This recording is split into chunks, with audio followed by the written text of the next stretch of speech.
Perfect Actu, premier numéro de la semaine. Mesdames et messieurs, bienvenue dans cette émission. Réouverture de l'aéroport de Goma. Emmanuel Macron, président français, a exprimé son inquiétude et a aussi dénoncé la rigidité des rebelles M23 alors que pour lui, Kinshasa avait déjà rempli toutes les formalités administratives relatives à la réouverture de cet aéroport. Mais sur terrain, les rebelles bloquent la situation. Et le Rwanda s'est aussi invité dans ce débat pour condamner les tractations ou les manœuvres menées par Kinshasa pour obtenir la réouverture de l'aéroport de Goma. Le Rwanda qui estime que cette question doit être traitée par les rebelles M23, rappelant aussi que lors de la conférence de Paris, aucune décision allant dans le sens de rouvrir l'aéroport de Goma n'avait été prise. La question que l'on se pose, pourquoi le Rwanda s'invite à commenter une question qui concerne la souveraineté de la RDC? Est-ce que notre souveraineté est-elle foulée aux pieds et même bafouée? Nous en parlerons dans cette émission. Dialogue entre acteurs politiques. C'est les vœux, en tout cas, des opposants en général. Le Togo serait choisi comme lieu pour abriter ses assises. La grande question que le commun des mortels se pose, quel serait l'avenir ou la gouvernance de la République démocratique du Congo dans les jours qui viennent avec ces dialogues en gestation? On en parle avec deux invités. Le premier est à ma droite, il est de l'opposition, il est du parti politique Ensemble pour la République, il s'appelle Kilo Chomousseme. Bonjour, bienvenue. Bonjour Monsieur Hervé, merci beaucoup pour l'invitation. Je salue aussi mon co-débatteur. Je salue aussi la population congolaise qui est victime de la mauvaise gestion du régime du président Félix Tshisekedi Tshilombo. Je conseille le peuple congolais de ne plus appeler les autorités congolaises des excellences parce qu'elles ne méritent pas cette attribution. Nos autorités ne sont pas des excellences parce qu'une excellence, c'est quelqu'un qui excelle dans ce qu'il fait, alors que nos autorités ne font rien pour la République démocratique du Congo. Nos autorités ont instauré la mauvaise gestion au sein des institutions. Aujourd'hui, les peuples congolais, vous n'avez plus le droit d'appeler nos autorités des excellences. Vous revenez d'une tournée à Lubumbashi, Kindu, Kibombo. J'ai même vu à travers vos plateformes numériques des vidéos postées, l'état dans lequel se trouvaient les routes dans nos provinces, la difficulté, la précarité dans laquelle vivent nos compatriotes. Est-ce que c'était fait à dessein parce que vous êtes opposant ou c'est parce que vous avez le souci de vos compatriotes? En fait, cher Hervé, c'est triste. L'honorable sénateur Salomon Kalonda Ididela avait réhabilité la route Kibombo Kindu par ses propres frais. Mais fort malheureusement, après notre descente sur le terrain, la route Kibombo Kindu est dans un état délabré. C'est impraticable. Alors que l'État perçoit des taxes dans cette route-là.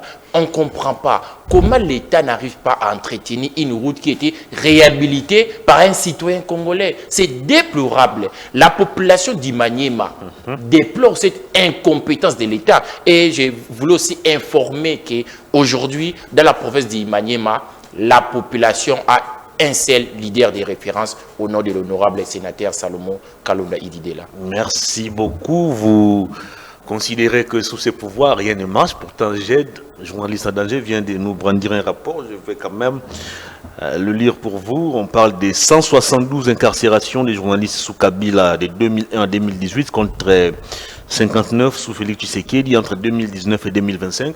On parle des 519 interpellations des journalistes entre 2001 et 2018 sous Kabila contre 77 de 2019 à 2025 sous Félix Tshisekedi, 248 agressions physiques ou tortures entre 2001 et 2018 sous Kabila contre 103 entre 2019 et 2025 pour Félix Tshisekedi, 274 menaces et harcèlements des journalistes entre 2001 et 2018 sous Joseph Kabila contre 127 entre 2019 et 2025 sous Félix Tshisekedi, 286 pressions administratives, économiques ou judiciaires sur les médias et journalistes entre 2001 et 2018 sous Joseph Kabila contre seulement 20 de 2019 à 2025 sous Félix Tshisekedi. Enfin, 338 entraves à la libre circulation de l'information entre 2001 et 2018 sous Kabila contre 100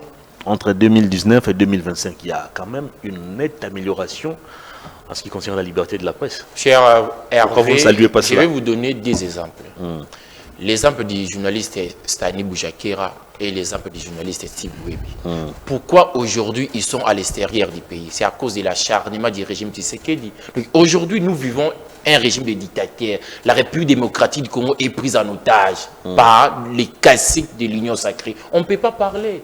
Notre camarade Papi Mawesi, c'est samedi, il a été arrêté arbitrairement. On ne connaît pas dans quel service il se trouve. Vous comprenez directement que nous sommes dans un état où les lois de la République ne sont pas respectées. Merci beaucoup. Toutes les dispositions légales ne sont pas respectées par le président Tshisekedi.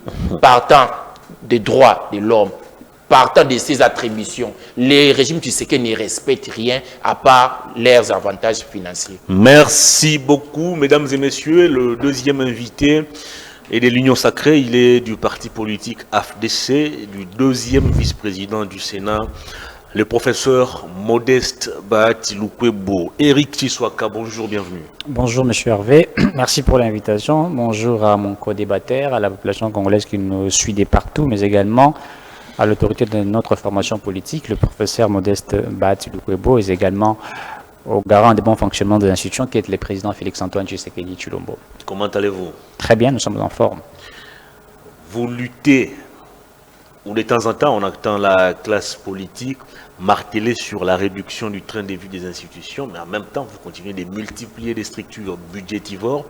Le cas de ce qui vient d'être créé à la présidence de la République, où on a désormais un conseiller spécial en charge de la communication du président de la République. Ajouter à cela une conseillère en communication, un directeur de la presse présidentielle, un porte-parole. Pourquoi autant de nominations alors que nous militons pour la réduction du train de vie des institutions? Question de faire profiter tous les Congolais des avantages du pays.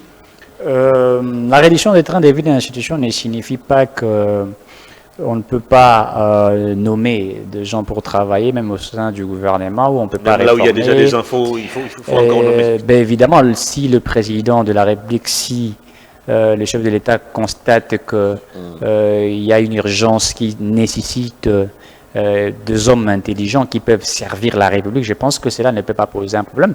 Et il faut noter qu'au niveau de la présidence, il y a une planification, les budgets est fixé, tout est planifié. Et je pense que le chef de l'État est une grande autorité du pays. Il a jugé bon. Nicolas Razali nous avait révélé qu'il y avait des structures qui étaient créées sans tenir compte de la ligne budgétaire. En plein exercice budgétaire, on crée des structures, on multiplie les structures. Il a fallu que Nicolas Kazadi en parle lorsqu'il était ministre en fonction. Alors pourquoi donner crédit à ses propos alors qu'il n'est plus ministre? Donc je crois que ministre des Finances. Ben oui, c'est ce que j'ai dit. Il devrait les dire. Il en a subi des pleins fouets. Il devrait les dire quand il était au sein de la gestion de la res publica. Je pense qu'ici il y avait nécessité, parce que le chef de l'État a jugé bon, qu'il fallait mettre en place quelqu'un qui va coordonner la communication stratégique au niveau de la présidence. Ça n'a rien à voir avec ceux qui font leur travail au sein du gouvernement. Mais pourquoi ne pas éjecter carrément Madame Farah Mwamba, fille de François Mwamba, qui occupait jusque-là le poste de conseillère en communication, pour la remplacer par Monsieur Bienvenu Ilambo, en lieu et place de la garder comme conseillère en communication pour créer notre poste de conseiller spécial en communication? Il n'y a aucun rapport qui démontre à suffisance que la dame en question n'a pas bien fait son travail. Je pense que le travail sera coordonné parce que celui-ci est nommé conseiller spécial. Donc il y a vraiment une démarcation en fait. Il y a un conseiller et un conseiller spécial.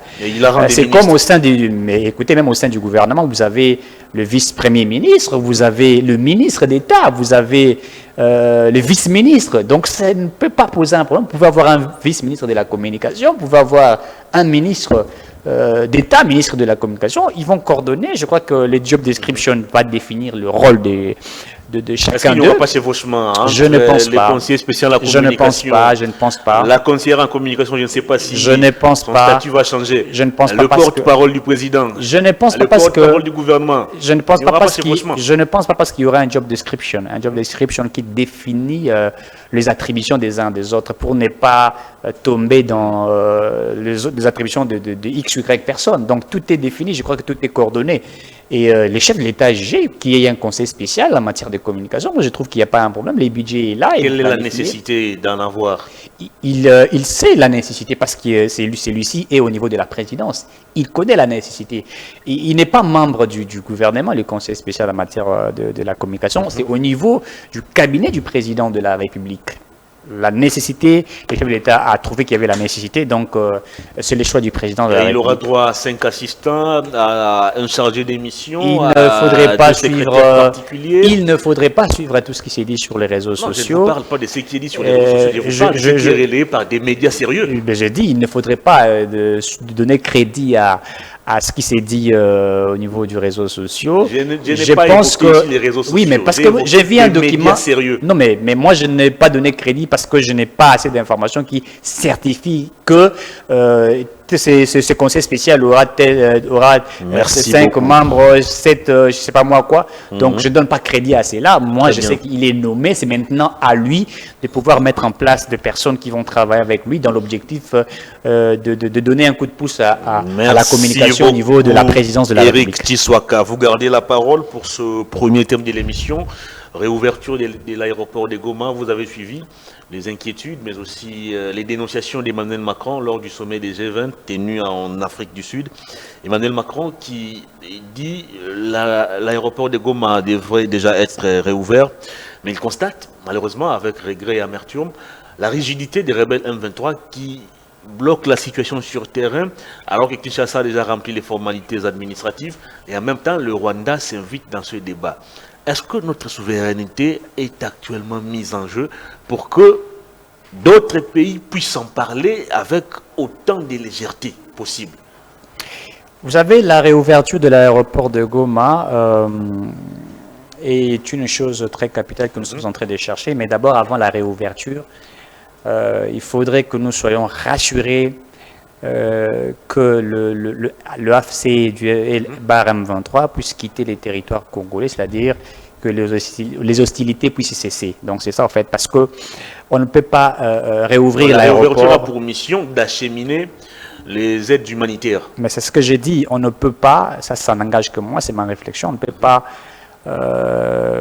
comment dirais-je, accepter qu'il y ait une réouverture de l'aéroport de Goma sans tenir compte du fait que nous avons demandé lors de dialogues, des échanges à Doha et aussi à Washington, que les M23 AFC puissent quitter les territoires congolais. Parce que si l'aéroport est réouvert, en fait, et que le AFC continue les hostilités, que servirait comment on appelle ça, le don et tout ça, les aides humanitaires à la population de cette partie. Parce que je pense que ça sera détourné.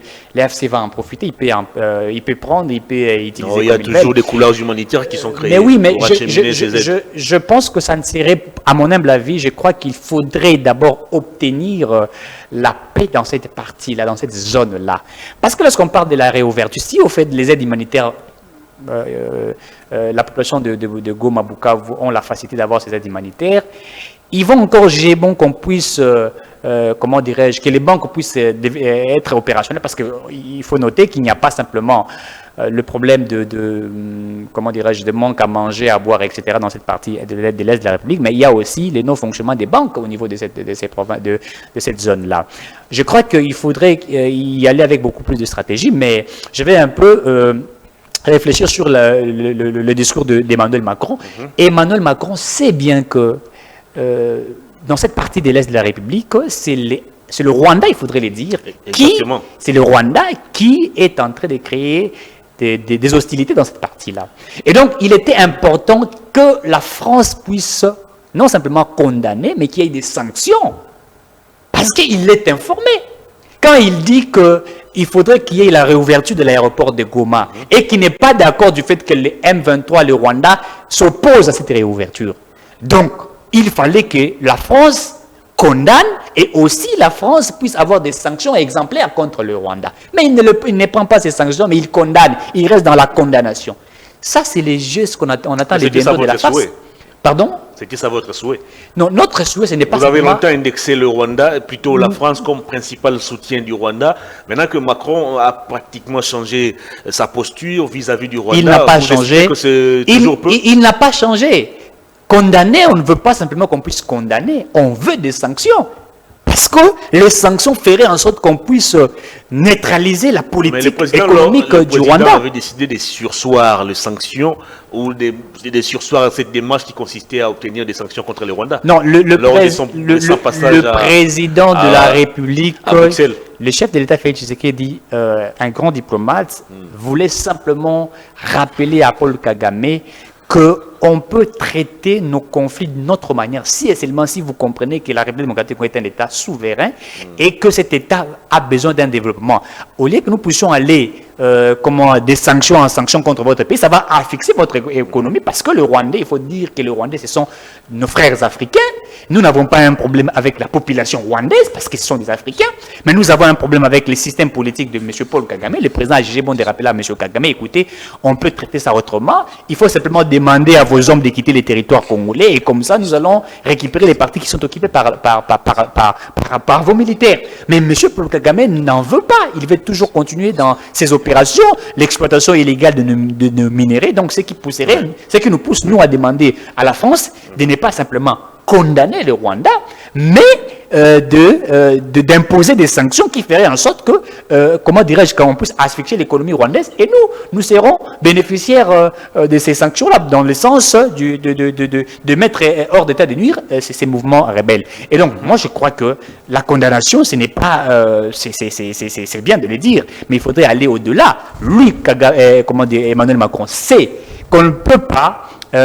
comment dirais-je, on ne peut pas simplement rester dans une sorte de condamnation, mais il faudrait aller au-delà de la condamnation. Donc, vous savez aussi que nous avons tous suivi que AFC, qui est dirigé actuellement par M. Nanga, qui s'est opposé, n'est-ce pas, à la volonté, n'est-ce pas, d'Emmanuel Macron, c'est-à-dire, non seulement Nanga s'est opposé, nous avons suivi aussi l'ambassadeur, je crois, le ministre des Affaires étrangères, qui a refusé qu'il y ait la réouverture. Il dit que cette décision n'a jamais fait l'objet d'un débat lors de la dernière conférence de Paris. Mais si, parce qu'on dit ce qui se passe dans la partie est de la République, ce sont des conflits congolo-congolais, c'est ce qui est dit. Mais si c'était des conflits congolo-congolais, laissez les Congolais résoudre leurs conflits.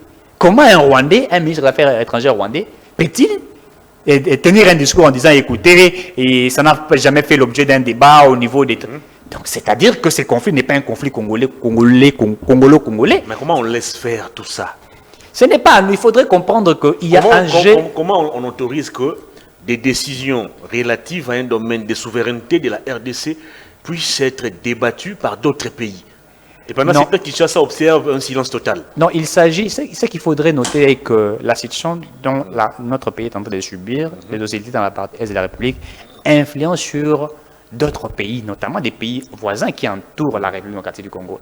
Donc, il est logique que d'autres nations en tiennent compte et viennent avec leur expertise pour dire, écoutez, nous voulons qu'il y ait la paix. Donc, cela n'a pas un problème, mais c'est que nous voulons. La réouverture de l'aéroport de Goma, on ne peut avoir que la réouverture si et seulement si, ça n'engage que moi, j'insiste, si et seulement si le M23 quitte les territoires de l'Est, c'est-à-dire quitte Goma, quitte Bukavu, quitte Bunagana et d'autres zones. Parce que s'il y a la réouverture, c'est pour que pour qu'ils puissent accéder à Goma. Vous pensez que s'il y a la réouverture, moi, Eric Kisoka, je vais quitter Kinshasa pour aller à Goma. Mais déjà arrivé à l'aéroport de Goma, on va m'arrêter parce qu'on va se dire que nous défendons les régimes.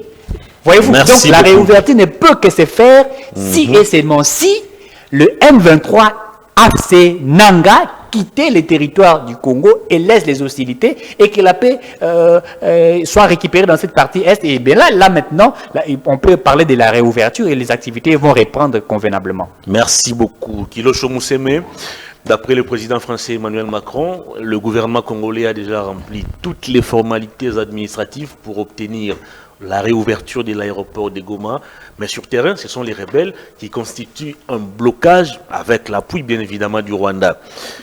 Comment considérer à ce jour cette posture d'Emmanuel Macron? Est-ce un soutien en faveur de notre pays ou une manière pour lui d'étaler à la face du monde notre faiblesse? Avant que je puisse répondre à votre question, permettez-moi de revenir un peu dans ce que M. Tissot avait de dire. Allez-y. Vous l'avez posé une question par rapport aux réductions du train de vie des institutions. M. Tissot a été incapable de vous répondre. Aujourd'hui, le régime Tshisekedi a instauré la délinquance financière au sommet de l'État. Il y a les dépassements budgétaires, les détournements et les institutions sont devenues budgétivores. Vous allez comptabiliser avec moi. Aujourd'hui, 2025, au mois de janvier, le 1er janvier au 17 juin 2025, 5 institutions, la présidence de la République, la primature, l'Assemblée nationale, le Sénat et le secrétariat général du gouvernement ont consommé plus de 787 millions de dollars. Même le secrétariat général du gouvernement. 787 millions de dollars. La présidence, 434 millions de dollars. La primature, 62 millions de dollars. L'Assemblée nationale, 147 millions de dollars. Le Sénat, 65 millions de dollars. Et le secrétariat général du gouvernement, 72 millions de dollars. Donc aujourd'hui, M. Tissot vient de nous informer que les institutions peuvent être budgétivores et pour l'Union sacrée, c'est bien. Il a dit qu'il y a un budget pour tout ça. Au-delà de ça, il y a des détournements. Plus de 4 milliards de dollars détournés sous le régime Tshisekedi. Affaires, Sanjou, plus de 4 milliards de dollars.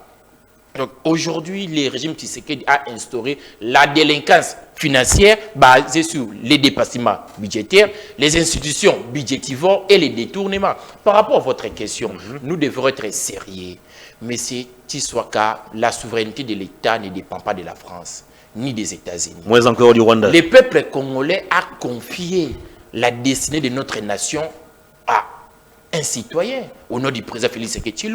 Et la Constitution l'a donné des attributions. Le président Tshisekedi est le garant du bon fonctionnement des institutions. Le président Tshisekedi est le garant de l'intégrité territoriale de la République démocratique du Congo. Le président Tshisekedi, c'est lui le patron, le chef qui doit nous sécuriser ici en République démocratique du Congo. Lorsque nous parlons qu'aujourd'hui, la partie Est, Goma, Bukavu sont occupés par les N23, l'AFC et l'agression rwandaise, c'est parce que nos dirigeants ont failli à leur mission. On ne pouvait pas parler de l'occupation rwandaise si on avait des dirigeants compétents.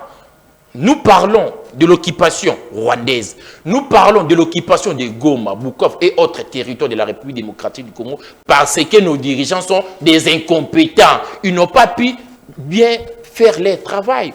Par rapport à la réouverture de l'aéroport de Goma, ce n'est pas au président français de venir nous dire que nous devons... Est-il en train de nous apporter le soutien ou il cherche à étaler sur la face du monde notre faiblesse? On a un problème. Je prends l'exemple de l'Ukraine. Ce n'est pas les Occidentaux qui imposent l'Ukraine la ligne à suivre. Ce sont les Ukrainiens qui proposent aux Américains et aux Européens leur ligne que les Européens doivent les soutenir. Mais ici, c'est la France qui nous impose. Nous devons commencer à utiliser l'aéroport de Goma. Sans pour autant savoir que la priorité aujourd'hui, le peuple n'attend pas que l'aéroport de Goma puisse être ouvert. Non, le peuple attend que la paix puisse revenir à Goma et à Bukavu. C'est ça la priorité du gouvernement congolais. Mais tellement que notre gouvernement... La réouverture de l'aéroport ne constitue-t-elle pas un pas... Passez-moi la tautologie. Est-ce que cette réouverture ne va-t-il pas ou ne va-t-elle pas contribuer à restaurer la paix? Non. N'est-ce pas un premier pas pour pouvoir restaurer la paix? Cher Hervé, le problème, c'est l'occupation du N23, de l'AFC et l'agression rwandaise. Aujourd'hui, le régime du président Félix Tshisekedi, l'État congolais, ne contrôle pas Goma, ne contrôle pas Bukavu. Est-ce que la réouverture de l'aéroport de Goma, c'est une victoire pour nous, peuple? Non. Ça sera une victoire pour les rebelles. Parce que ça sera sous contrôle des rebelles. Aujourd'hui, on ne pouvait même pas parler de cette question de la réouverture de l'aéroport de Goma. On devait par contre parler comment mettre fin à l'occupation du N23, comment mettre fin à l'agression rwandaise. C'est ça la priorité. Tellement que notre diplomatie n'a pas une ligne. Notre façon de gérer via le régime Tshisekedi est là pour nous amener dans un chaos. Apparemment, moi, je commence à comprendre que apparemment, le régime Tshisekedi veut garder les statu quo pour enfin, en 2028, ne puisse pas organiser des élections en disant que Goma et Bukavu sont occupés par les M23. C'est des prétextes. Non. Moi, je commence à comprendre, moi, je commence à penser que le régime Tshisekedi veut garder les statu quo. Parce qu'on ne sent pas une volonté ferme du régime de récupérer les territoires occupés. Non, mais il y a la diplomatie qui est menée. Il y a... Ça fait plus de 2 ans.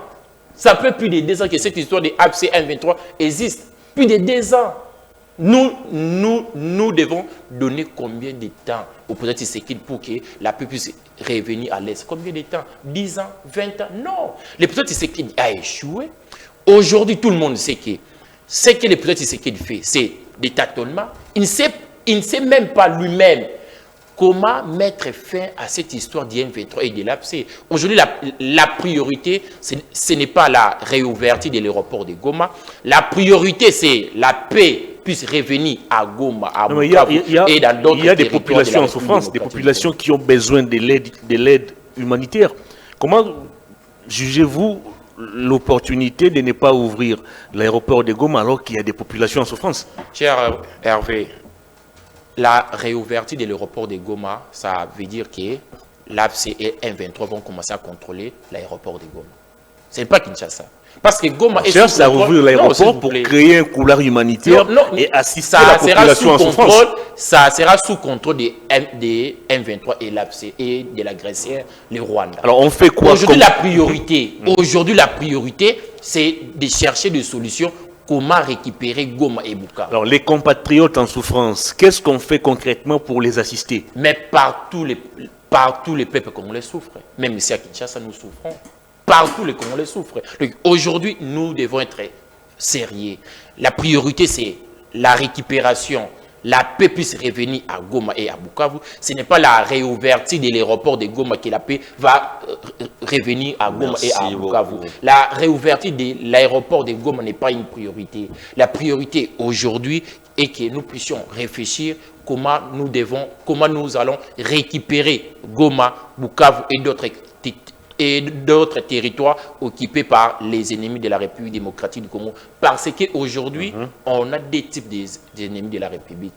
On a les ennemis de la République démocratique du Congo, N23, AFC et l'agresseur, le Rwanda. Et on a un autre groupe des ennemis de la République démocratique du Congo. Notamment l'Union sacrée. Par le pouvoir. On a un autre groupe, s'il vous plaît. On a un autre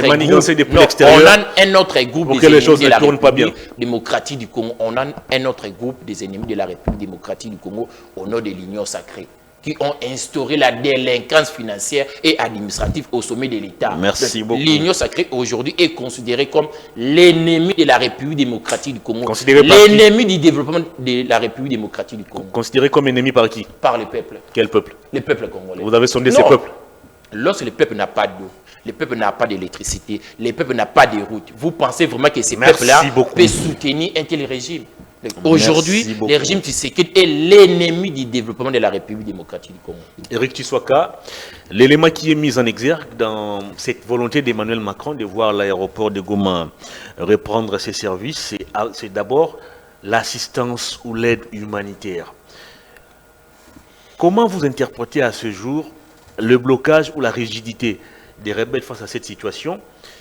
Mais aussi, quel est l'avantage pour Kinshasa d'apprendre que l'aéroport sera désormais opérationnel et quels sont les dangers qui planent sur cette réouverture, si cela arrivait?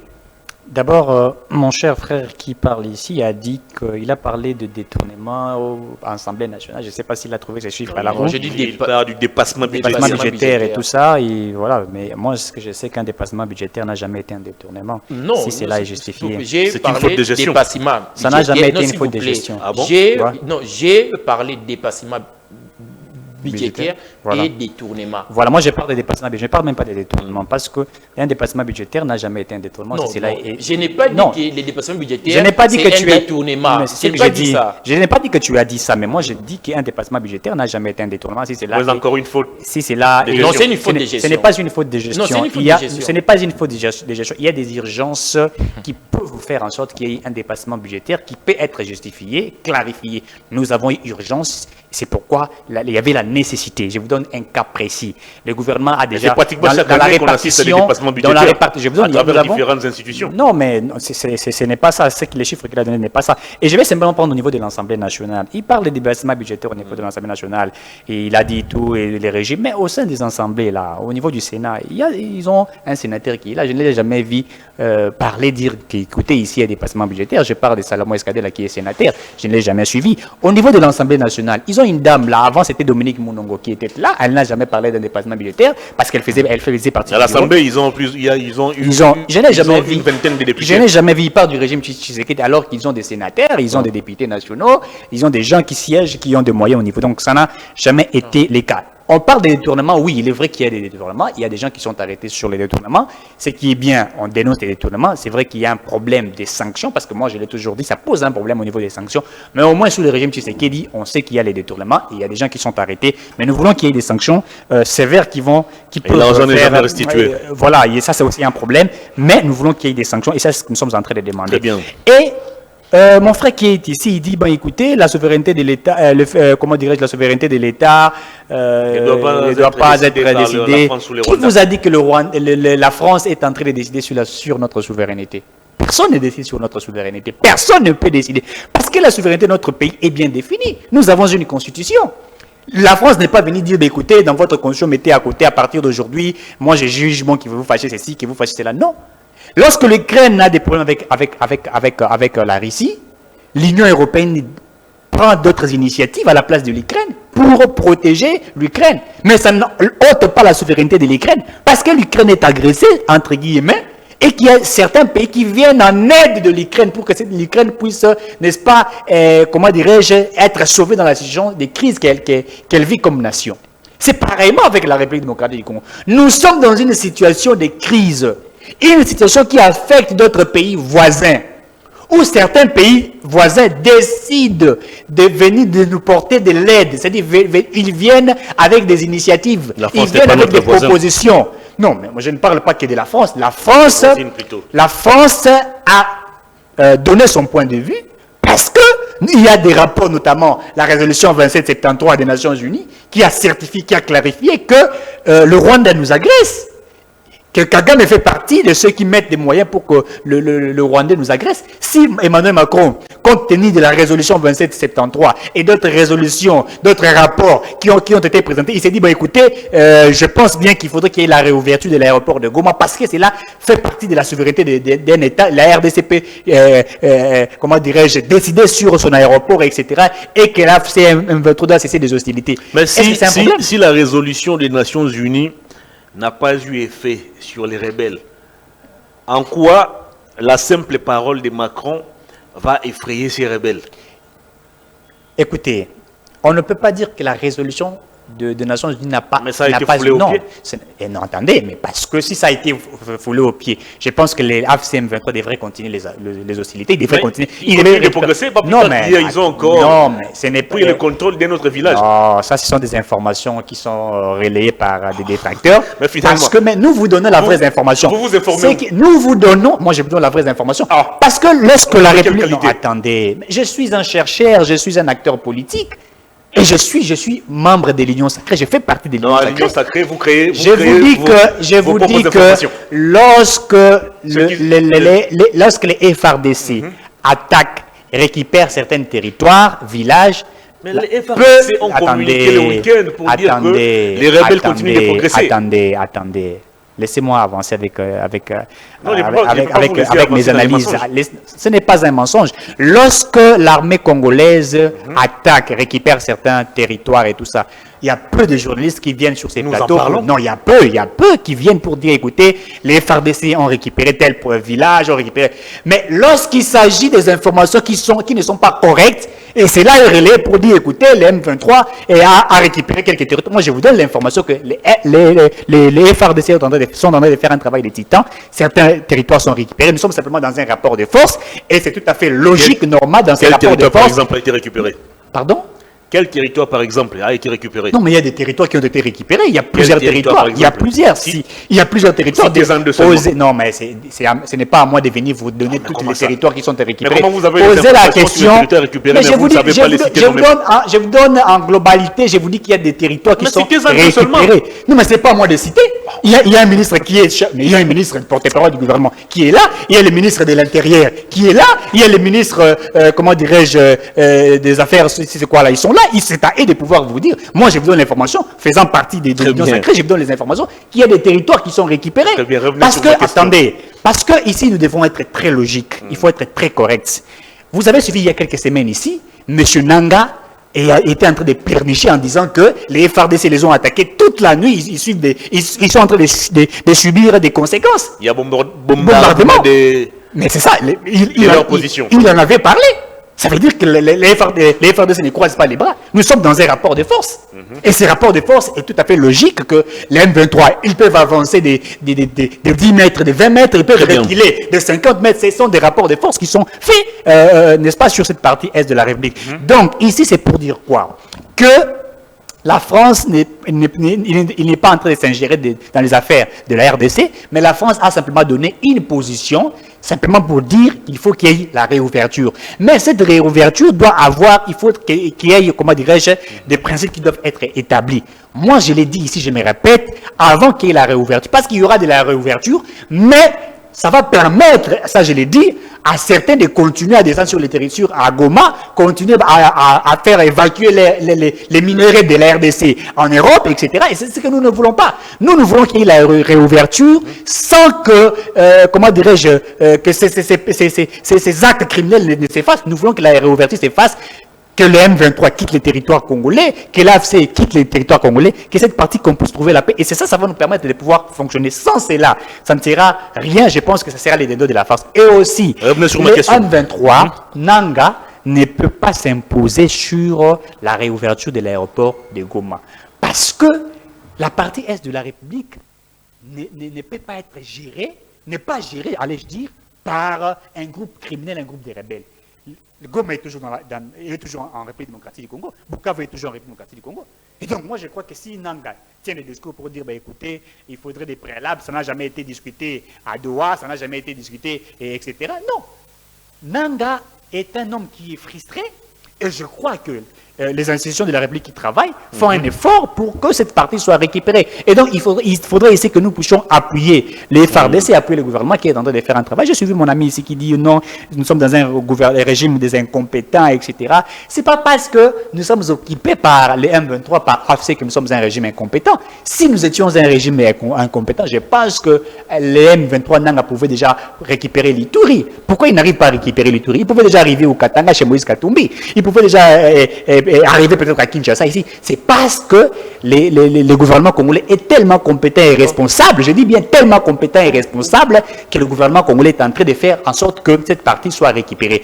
Il est vrai qu'il y a certains ratés, et ça nous le savons, parce que ces ratés il y a des ratés parce qu'il y a une sorte de complicité machiavélique de certains Congolais, c'est-à-dire l'infiltration, l'occupation. Si les M23 avaient occupé Kinshasa, si l'AFC avait occupé Kinshasa, mais je vous dis que Kinshasa, dans moins de 3 ou 4 jours, les Kinois devraient déjà récupérer leur ville. C'est parce que là-bas, je vous dis, parce que là-bas, il y a une complicité. C'est un problème de la complicité. Les Kinois on peut tout dire des Kinois, on peut tout dire de ces gens-là, mais ils aiment leur pays et ils adorent leur ville. C'est parce qu'il y a la complicité. C'est-à-dire nos frères de l'Est qui se sont laissés être, comment dirais-je, exploités par ces gens-là. Et c'est pourquoi il y a la complicité. Et donc nous pensons ici que le gouvernement congolais est en train de faire un travail. Nous ne devons pas traiter notre gouvernement des incompétents. Non, ils sont en train de travailler. Les chefs d'État sont en train de faire un travail de titan. Il a reçu ici, vous avez suivi, entre guillemets, chef d'État du Qatar. Et il y a des discussions qui se font au niveau du Qatar. Vous savez, au niveau du Qatar, on est en train d'échanger. C'est-à-dire qu'il y a des processus. Et ces processus peuvent aboutir à la récupération totale de nos villes qui sont occupées. Très bien. Kilo Chomousseme, qu'est-ce qui se trame derrière cette démarche d'Emmanuel Macron qui veut à tout prix obtenir la réouverture de l'aéroport de Goma? Quels sont les avantages et quels sont les inconvénients ou encore les dangers ou les répercussions que le Congo va peut-être obtenir après la réouverture de l'aéroport de Goma? En fait, cher Hervé, lorsqu'on a une classe dirigeante, la classe dirigeante a des attributions. Lorsque M. Tshisekedi parle qu'on a un dirigeant des responsables, on a un gouvernement compétent et responsable. Nous avons un gouvernement des responsables, nous avons un gouvernement des compétents. C'est insulter le peuple congolais. Comment ça? Les peuples congolais... Oui, le noir partout. Les peuples congolais savent très bien que les dirigeants, les gouvernements devaient normalement assurer leur sécurité. Aujourd'hui, les peuples congolais qui vivent à Goma et à Bukavu, est-ce que les gouvernements Judith assurent leur sécurité? Non, pourquoi? Pourquoi la première ministre Judith, elle ne peut pas aller à Goma et à Bukavu? C'est ça la compétence. Elle ne peut pas aller à Goma et à Bukavu parce qu'elle a échoué dans sa mission. Le président Tshisekedi ne peut pas aller aujourd'hui à Goma et à Bukavu, ni mon cher frère Tshisekedi. Il ne peut pas aller à Goma et à Bukavu. Aujourd'hui, la République démocratique du Congo traverse une crise majeure. Pourquoi? Parce que on a un gouvernement des irresponsables et des incompétents qui n'a pas pu protéger l'intégrité territoriale de la République démocratique du Congo, qui n'a pas pu sécuriser l'intégrité et les peuples congolais. Vous avez échoué à sécuriser les peuples congolais, vous avez échoué à assurer l'intégrité territoriale de la République démocratique du Congo. Aujourd'hui, votre incompétence et votre irresponsabilité est à ciel ouvert. Tout le monde sait que l'Union sacrée, c'est un conglomérat des incompétents et des irresponsables. Par rapport à votre question, la réouverture de l'aéroport de Goma n'est pas une priorité pour nous, peuple congolais. C'est une proposition, une idée qui est venue du président français. Ce n'est pas venu de notre gouvernement. Notre gouvernement n'a pas d'initiative. Notre gouvernement a fait des démarches administratives. Les gouvernements, je dis, n'ont pas des initiatives. Nous sommes là pour suivre. Oh non, nous devons réouvrir. Nous devons commencer à exploiter l'aéroport de Goma. Oui. On part pour soutenir la proposition. Normalement, face à des crises majeures, ce sont les gestionnaires au quotidien de la nation qui doivent avoir des propositions à soumettre aux partenaires extérieurs. Ce n'est pas aux partenaires extérieurs de venir soumettre leurs propositions à l'Ukraine. C'est Zelensky qui propose aux Européens. L'Ukraine, pour que nous puissions gagner cette guerre, on doit mener telle démarche. Ils proposent. Mais nous, ce sont les Qatariens qui nous proposent, ce sont les Américains qui proposent, et là, c'est la France qui propose. La souveraineté de l'État congolais n'est pas négociable. Nous ne pouvons pas vendre notre souveraineté. Avantages et inconvénients de la réouverture de l'aéroport de Goma. Avantage, c'est quoi? Avantage, c'est à 20%. Ça va faciliter l'aide humanitaire. Mais le désavantage, c'est à 80%. L'aéroport de Goma sera sécurisé, exploité par qui? Par les M23, l'AFC et l'agresseur, le Rwanda. Ils peuvent maintenant commencer à faire passer l'air minéré par l'aéroport de Goma. Aujourd'hui, la priorité devait normalement... Et même leurs armes, peut-être. Oui. Aujourd'hui, la priorité devait être la récupération des Goma et des Bukavu. Non seulement de parler de la réouverture. Le gouvernement y travaille. Non, ça fait plus de 11 mois. À Washington, tous ces processus, c'est pour aboutir à la restauration de la paix. Une chose que la population congolaise doit savoir. Doha, Washington, Nairobi, Luanda, Lomé, aucune solution viendra de là. Aucune. Aucune. Pourquoi êtes-vous pessimiste? Non, aucune. Ça fait plus de 11 mois que nous parlons de Washington. Quelles sont les solutions concrètes qu'on a sur le terrain? Aucune solution. Le processus est encore en cours. Non. Les problèmes, c'est un problème interne et externe. On doit premièrement commencer par régler les problèmes internes, consolider notre unité nationale, consolider notre vivre ensemble, et par après, nous allons résoudre ces problèmes. Les régimes Tshisekedi ne veulent pas d'un dialogue inclusif. Aujourd'hui, la réouverture de l'aéroport de Goma n'apportera pas une solution à la crise. La solution à la crise, c'est le dialogue. La solution à la crise, c'est les dialogues premièrement, l'instauration d'une gouvernance rationnelle, et par après, concrètement, cher Kilocho, concrètement, de manière concrète, oui. Vous tenez une table ronde. Oui. Tshisekedi, Katumbi, Kabila, Nanga, bon, je ne sais pas si Nanga sera aussi associé à ces assises, Matata, bref, tous ces opposants réunis autour d'une table, à Lomé ou je ne sais où. Vous dégagez des résolutions. Et qu'est-ce qui va changer après? Concrètement. Cher Hervé, concrètement. Concrètement, la République démocratique du Congo sombre. Concrètement, il y a l'effondrement de l'État. Aujourd'hui, il y a l'effondrement de l'État. Les dirigeants n'arrivent pas à sécuriser les peuples congolais. Les dirigeants n'arrivent pas à assurer l'intégrité territoriale de la République démocratique du Congo. Les dirigeants du régime Tshisekedi ont instauré la délinquance financière et administrative. Les dirigeants du régime Tshisekedi sont des incompétents et des irresponsables. Nous sommes face à une crise majeure. Une nation est comparée à une famille. Nous sommes une famille. Face à une crise dans une famille, tous les membres de la famille doivent se réunir autour d'une table pour parler comment mettre fin à la crise. Aujourd'hui, la République démocratique du Congo est en crise majeure, une crise de gestion. Les dirigeants sont incapables de résoudre cette crise. Tous les citoyens congolais, nous les citoyens congolais, toutes les forces vives, nous devons se mettre autour d'une table pour parler de l'avenir de la République démocratique du Congo, pour parler comment nous allons mettre fin à cette crise, commençant par identifier les problèmes, proposer des pistes de solutions et l'appliquer.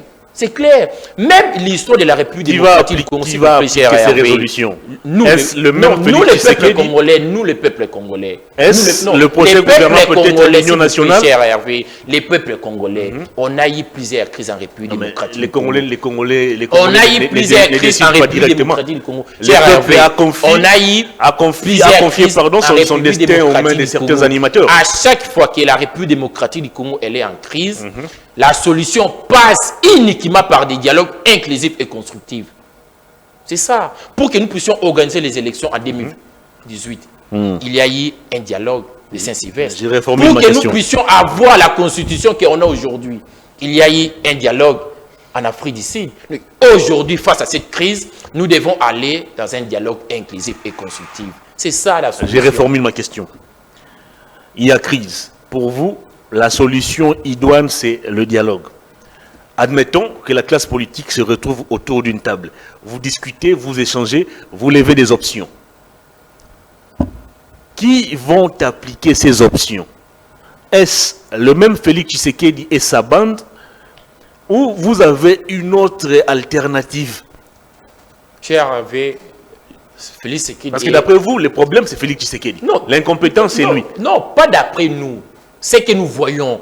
Le problème, c'est le président Tshisekedi et sa bande de l'Union sacrée. Donc Félix Tshisekedi deviendra compétent qu'après le dialogue. Non. Cher Hervé, les peuples congolais nous suivent. Les peuples de Goma, de Bukavu, vivent dans quelle situation? Est-ce que les peuples de Goma et de Bukavu sont fiers du régime de nos frères de l'Union sacrée? Et c'est votre dialogue qui va rendre la dignité à ces peuples. Non, pourquoi vous voulez que la souffrance de ces peuples? Aujourd'hui, nous voulons la solution. Les problèmes, c'est le régime Tshisekedi. Comment vous voulez les problèmes puissent résoudre lui-même ce qu'il a causé? Aujourd'hui, Les blocages, c'est le régime Tshisekedi. Les problèmes, c'est le régime Tshisekedi. Et la solution, c'est le dialogue. Les peuples congolais doivent se mettre autour d'une table pour parler nation. Pour finir, cher ami Tshisekedi a dit que les Kinois aiment la République démocratique du Congo. Et les gens qui vivent à l'Est n'aiment pas la République. En 98, les Kinois... Non. Nous ne pouvons pas... C'est pas ce que j'ai dit. On mis un terme non. C'est faux. C'est faux. Pourquoi? Non, c'est faux. Pourquoi? Les peuples ont confié les attributions, leur pouvoir aux dirigeants. Ce n'est pas au peuple de se défendre, c'est aux dirigeants de protéger les peuples congolais. Merci. Les dirigeants sont payés pour ça, mais c'est Tshisekedi. Les dirigeants, les régimes Tshisekedi, les présidents Tshisekedi, la première ministre Judith, les ministres, ils sont payés pour protéger les peuples de Goma et de Bukavu. Ce n'est pas le peuple qui doit assurer la responsabilité du gouvernement. Si Goma, Bukavu et d'autres territoires sont occupés, c'est parce qu'on a des dirigeants, des incompétents et des irresponsables. Vous ne pouvez pas décharger les dirigeants pour charger les peuples. Merci beaucoup. Eric Tshisekedi, à entendre l'opposition, le dialogue à ces jours se présente comme une baguette magique qui va tout changer en un seul claquement des doigts. Alors, pourquoi êtes-vous dubitatif à l'idée d'aller vers une table ronde susceptible de mettre fin à la souffrance des Congolais? Très bonne question. On va aller très pédagogiquement pour parler. Mon cher est en train d'insister. Nous avons un régime des incompétents, un régime des irresponsables. Il insiste sur des incompétents, sur des irresponsables. Je vais aller juste sur une étude comparative. C'est vrai que des fois, M. Hervé n'aime pas que nous fassions des études pour dire pourquoi toujours parler du régime passé. Il a toujours dit cela. Mais le langage de l'opposition, de l'actuelle opposition, nous pousse toujours à une réflexion et à une étude comparative. Alors permettez-moi de faire une étude comparative. Un régime des irresponsables, des incompétents. Sous le régime de Kabila, Goma a été occupé, Bukavu a été occupé, les M23 avaient occupé pendant quelques jours. Oui, vrai ou faux? Vrai. Sous le régime, il y a eu un dialogue avec les M23, avec les occupants. Et dans ce dialogue qui a eu, les M23, les occupants, ont exigé, parce qu'il y avait un dialogue, et dans cette exigence-là, nous sommes passés par des brassages, par des mixages. Il y a eu un accord, l'accord du 23 mars, qui nous a abouti à un brassage, à un mixage. Et même au sein du gouvernement, nous avons eu des Rwandais qui ont été des ministres, nous avons eu des rebelles qui ont été dans les institutions. Nous en avons eu. Vrai ou faux? Vrai. Et le pays a été géré pendant des années avec ces gens-là, parce qu'il y a eu brassage. On parle de l'armée congolaise qui avait été occupée. On parle des militaires rwandais. Il est vrai, on avait des militaires rwandais. Nous sommes passés dans cette période-là machiavélique où nous avons été, il y avait eu brassage et mixage. Alors, Tshisekedi que vous appelez incompétent est arrivé, que vous appelez irresponsable.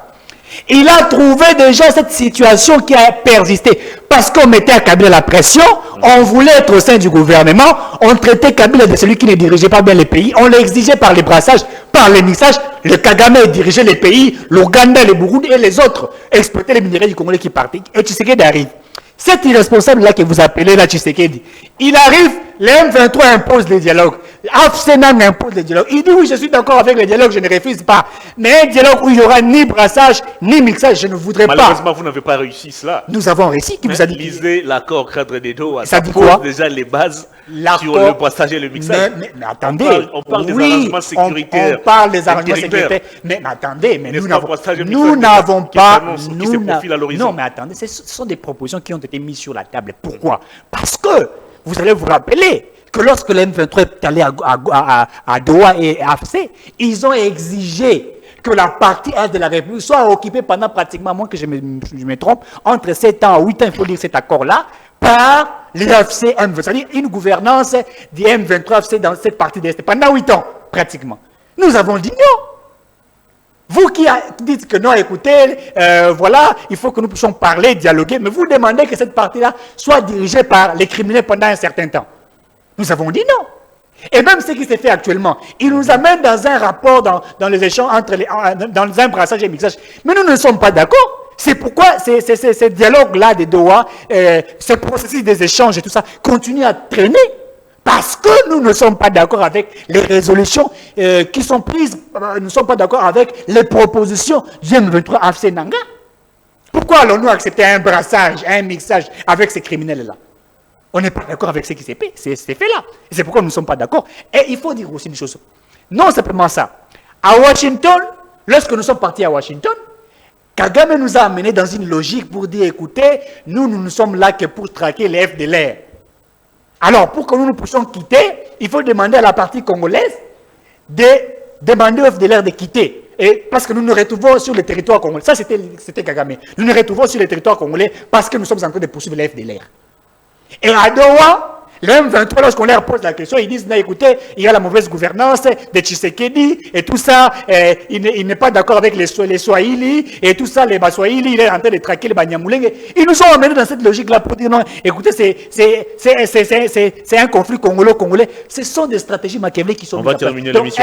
Celui que vous traitez d'irresponsable a refusé, et continue à refuser, qu'il y ait brassage et qu'il y ait mixage. Et ça, nous sommes d'accord avec. Alors, mon cher dit ici que non, écoutez, il faut dialoguer parce qu'il y a crise de gestion de la gouvernance de Tshisekedi. Tout finira par le dialogue. Qui vous a dit qu'il y a crise de gestion? La solution passe par le dialogue. Qui vous a dit qu'il y a crise de gestion?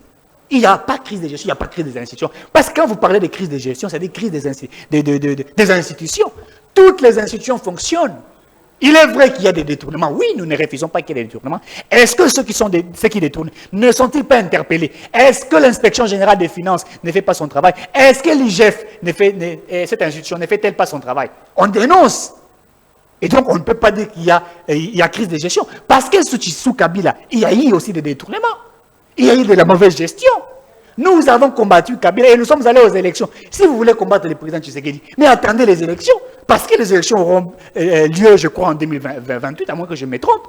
Les élections deviennent utopiques d'après lui. Non, mais lui. c'est ce que vous vous dites. Vous voulez vous servir c'est ce que vous pensez. C'est ce que vous pensez. Kabila en avait fait pour... Il a eu 2 ans. Non, c'est ce que l'opposition pense. Nous ne sommes pas dans... Il ne faut pas prétendre des intentions, prétendre à l'autre des intentions qu'il n'a pas. C'est comme ça qu'on a fait à Kabila. Non, Tikala, non, Mwanda, Mouzala, Yosa, et puis il a pris 2 ans. Mais je crois que Tshisekedi... Vous êtes aussi dans cette logique. Je ne pense pas. L'Union sacrée n'est pas dans cette logique-là. Le président Tshisekedi n'est pas dans cette logique-là. Le président Tshisekedi est en train de faire un travail. Et lui-même a dit qu'il va faire un effort pour que nous puissions, pour que la paix soit retrouvée dans la partie. Dialogue ou pas? 5 minutes. Les dialogues, nous ne refusons pas les dialogues. Mais les dialogues avec qui? Avec nos frères congolais, où nous allons échanger pour trouver des pistes de solutions, n'est-ce pas, dans cette situation qui est dans la partie de la République. Ça, c'est vrai. C'est un dialogue entre Congolais. On peut parler. On ne refuse pas. Mais ce dialogue-là, ce n'est pas un dialogue de la gouvernance avec ces personnes. Parce qu'ils ont la logique d'une gouvernance collective, en fait. C'est-à-dire où Katumbi... Parce que c'est ce qui est prévu dans l'accord cadre des Doha. Non, mais attendez. On parle d'une gouvernance participative nationale. Mais quand une gouvernance participative...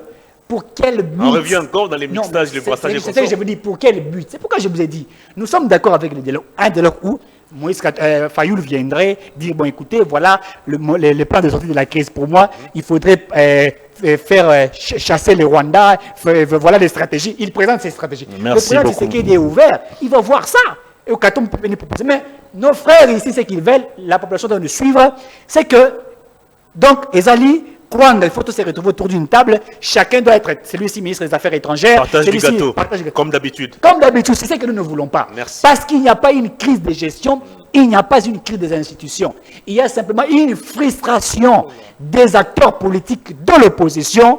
Il y a l'opposition, je dis qu'on appelle une opposition armée, qui n'est pas institutionnelle, qui n'est pas constitutionnelle, créée par les autres. Il y a une opposition non armée, dont il y a Fayoul, dont il y a Katumbi, et qui veulent être dans les institutions. Attendez qu'il y ait les élections. S'il y a un dialogue, nous ne refusons pas. Dialogue, oui, mais pas avec les ennemis du Éric Tshiswaka, 2 minutes à chacun pour boucler cette émission. D'abord à vous, Éric Tshiswaka. Le dialogue n'est pas la solution idoine. Alors, concrètement, comment réussir à déloger les rebelles? Comment réussir à déloger les rebelles? C'est très simple. Il faudrait l'amour de la patrie. Parce que l'amour de la patrie ferait en sorte que tous les Congolais ne seront pas d'accord avec ce qui se passe. Vous savez, je vais vous dire une vérité. Mon ami m'a prêté des intentions, des choses que je n'ai pas dites. Je l'ai dit ici que si les M23 AFC avaient occupé Kinshasa, les Kinois devraient récupérer Kinshasa plus vite. Parce qu'ils ne veulent pas accepter. Ça ne veut pas dire que nos amis de Goma, de Bukavu sont des naïfs, etc. Non, ce n'est pas ce que j'ai dit. Mais je parle d'un sens de patriotisme. Parce que de l'autre côté, il y a une dose élevée de l'infiltration. S'il y a les doses élevées du patriotisme, mais là, il faut estimer la population de Goma, ils sont au nombre de combien? La population de Bukavu sont au nombre de Moussé. Vous savez, en 2018, il y a eu combien de participants qui sont allés voter aux élections? On vous parlerait de 1 million, quelque chose comme ça, à moins que je puisse me tromper. Alors, si toutes ces personnes-là, cette population-là, s'élèvent contre le FC et l'M23, vous pensez que ces M23 vont continuer à tuer, ils vont tuer toute la population? Je parle de la révolte, c'est-à-dire de cet esprit patriotisme. Vous attendez à ce que la population puisse se prendre en charge, alors que cette même population vous a confié son destin. L'État est en train de se... Vous fouillez vos responsabilités. Ce n'est pas ce que j'ai dit. L'État se bat avec... Qu'est-ce que l'État a fait pour sécuriser cette population? Mais l'État continue à se battre, mon cher frère. L'État continue à se battre. Attendez, je vais dire une chose très pertinente. Vous savez, Mouzé, lorsque les Rwandais sont entrés, veulent mettre ces pays par terre, Mouzé nous a dit, prenez-vous en charge. Est-ce que vous savez que l'entrée de l'AFDL ici, là, les Quinois ici, les Ndjilois surtout, ont eu à tuer les Rwandais dans ces... Évidemment. C'est pour vous dire quoi. C'est pourquoi j'ai dit ici que les Quinois sont un peu plus éveillés. Si les habitants de l'Est peuvent avoir l'esprit des Quinois dans le sens du patriotisme, je dis, je parle de ça. Mais Nanga va fuir. Les Quinois ont bénéficié du soutien aussi de l'armée de l'époque, ce qui n'est pas le cas avec qui vous a dit que non, mais attendez, qui vous a dit que l'armée régulière n'existe pratiquement plus. Attendez, l'État congolais est en train de se battre pour que la partie est de la République soit récupérée. C'est un effort qui est fourni. Merci et nous continuons de le faire. Ça ne veut pas dire qu'il n'y a pas un abandon. L'État fait son travail et la population doit participer aussi. C'est ce que je dis. La participation de nos frères de l'Est, participer et l'État va aussi vous accompagner. L'État continue de vous accompagner. Merci beaucoup. Kilo Chomousseme, 2 minutes. Les dialogues comme la seule voie de sortie des crises pour vous de l'opposition, ce qui ne passe pas du côté du pouvoir. Alors comment comptez-vous convaincre le pouvoir à aller vers le dialogue avec vous? Aussi sur cette indiscrétion qui se laisse entendre que le dialogue va finalement avoir lieu à Lomé et non à Kinshasa, et cette fois-là sous la médiation même du président togolais, au détriment des évêques de la 5OSCC sur qui l'opposition jure. Cher Hervé, mon ami Tissora vient de dire que 2 minutes. Sous l'ancien régime, Goma était occupé pendant 10 jours et sous le régime Tshisekedi, c'est plus de 11 mois. Lui-même vient de nous confirmer que nous vivons l'incompétence. Goma était occupé hier pendant 10 jours, mais aujourd'hui c'est 11 mois. Tissora parlait qu'au gouvernement passé, il y a eu des Rwandais. Vous pouvez nous citer? Tissora parle ici que dans l'armée congolaise, il y a eu des Rwandais. Oui. Combien de Rwandais aujourd'hui sont chassés parce qu'ils sont dans notre armée? Combien? Ils sont nombreux. Non, s'il vous plaît. Depuis que le président Tshisekedi est là, s'il vous plaît. Depuis que le président Tshisekedi est là, il a chassé combien de Rwandais au sein de nos forces armées? Oh, ok. Mais Tissora parle que hier, il y a eu des messages et brassages. Ouais. Mais votre accord avec les N23 et l'AFC, au point 4, parle de la réintégration. La réintégration, c'est quoi? La réintégration, ce n'est pas les mixages et brassages. Aujourd'hui, les peuples ont compris qu'au sein de l'Union sacrée, il n'y a que les mensonges. Pour finir, cher Hervé, les peuples congolais hier mangeaient 2 fois par jour. Oh là là. Les peuples congolais hier mangeaient 2 fois par jour. Mais aujourd'hui, sous la mauvaise gestion du régime Tshisekedi, les peuples congolais sont incapables de manger même 2 fois. Les peuples congolais aujourd'hui mangent une seule fois. Alors que de l'autre côté, les gouvernements consomment plus de 784 millions de dollars en 6 mois. Les gouvernements gèrent pour leurs propres intérêts. Au lieu et place de travailler pour l'intérêt général de la nation, les dirigeants du régime Tshisekedi travaillent pour leurs propres intérêts. Les peuples congolais hier mangeaient 2 fois par jour. Mais aujourd'hui, le peuple congolais, vu dans la souffrance, incapable même de manger 2 fois, le peuple est obligé, forcé de manger une seule fois. Merci beaucoup. On a terminé cette émission, mais... Vous mangez 1 fois par jour alors? Pas le peuple congolais. S'il vous plaît, s'il vous plaît. S'il vous plaît. C'est faux ça. On va terminer cette émission. Cher Fleury, il y a un message qui vient de nous parvenir ici, c'est très urgent. On doit en parler pendant 2 ou 3 minutes. Eric Kiswaka. Oui. La bourse Excellencia, ça fait parler. Ça fait parler, la bourse Excellencia.